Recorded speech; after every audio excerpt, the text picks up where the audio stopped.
Hi everyone, I'm Federico Napoli. I work in FlyingBasket. I'm sales manager in FlyingBasket, and our company produces heavy cargo drones. We are not talking about just prototype, but we have a real commercial drone, and we will produce this drone we start to produce this drone 10 years ago, and we start to sell to real customer 2 years ago. We already have drone all over the world, and for different use cases, from energy to logistics.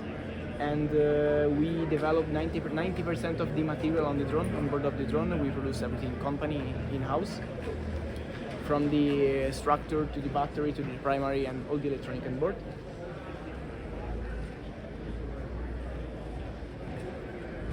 Our drone usually are used for energy, principally for transport heavy loaded material. We have 100 kilos of payload on this drone, and we have a bigger one, 200 kilos payload, that will be on market by the end of the year, by the end of this year, 2025. And our scope for the future is to get also bigger drone, always bigger drone with bigger payload.